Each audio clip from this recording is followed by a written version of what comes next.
ल अब हामी चाहिँ हाम्रो प्राचीन सिद्ध बाबा मन्दिर सिद्धनाथ बैजनाथ दुइटै भएको ठाउँ भनिन्छ होइन दुइटै भएको हजुर अनि कतिको चाहिँ जस्तै कतिको पर्यटकहरू आउँदैछन् हाम्रो यो भम्केनी धाममा होइन अनि यहाँ चाहिँ अब तपाईँलाई के लाग्छ यो ठाउँको सुन्दरता बढाउनलाई यो ठाउँलाई राम्रो बनाउनलाई हामीले के गर्नु पर्ला जस्तो लाग्छ हजुरलाई सबैले जुट्नुपर्छ नेताहरूले सरकारले पनि यहाँ सहयोग गर्नुपर्छ पर्यटकको लागि यहाँ सांसदहरूले यहाँका जो पनि छन् नेताहरू उम्मेदवार तिनीहरूले सबैले हेरेपछि यो राम्रै ठाउँ हो सबै नेता लगायत हामी जनताले पनि मिलेर गर्नु पर्यो नि स्थानीयदेखि होइन स्थानीयदेखि केन्द्रसम्म केन्द्र हाम्रो स्पेसली हाम्रो महेन्द्रनगर बासी नै सर्वप्रथम आएर यो ठाउँलाई आएर चाहिँ बनाइदिनु पर्यो होइन श्रमदान गरेर हुन्छ कि एकदम अब आफ्नो सक्दो सहयोग सबैले गरिदिएपछि हो यो ठाउँ राम्रै बन्ने हो भोलिको दिनमा अब सरकार पक्ष पनि हेर्छ कि हेर्दैन अब हेरौँ ल आशा छ बैजनाथ सिद्धनाथले चाहिँ छिट्टै यो ठाउँ राम्रो होस् जय हो हामी चाहिँ हाम्रो भम्केनी धाम है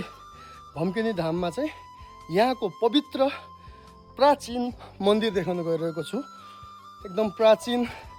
हजुरलाई केही आइडिया छ कति वर्षदेखि पुरानो होला यो त हजुरको 5 वर्षभन्दा पहिलेकै स्थापना हो पुरानै हो ए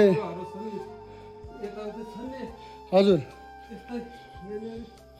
पहिलादेखि जय हो छ नि यता राखेको यो त पछि हो हजुर यी लिङ्ग छ नि पुराना लिङ्गहरू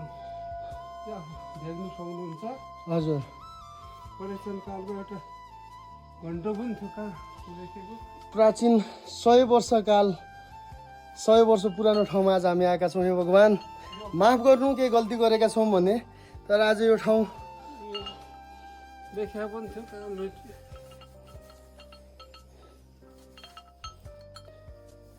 धेरै पुरानो घन्टा 1-2-3 त त्यो भइसक्यो हजुर जङ लागेर यहाँबाट अलग भइसक्यो धेरै पुरानो के 100 वर्ष पुरानो मन्दिर हाम्रो 100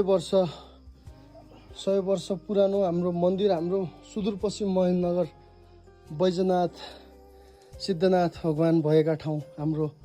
भम्केनी धाम सबैजना आएर घुमौँ हाम्रो पर्यटक क्षेत्र हाम्रो धार्मिक क्षेत्र जय होस् सबैको राम्रो होस् जय होस्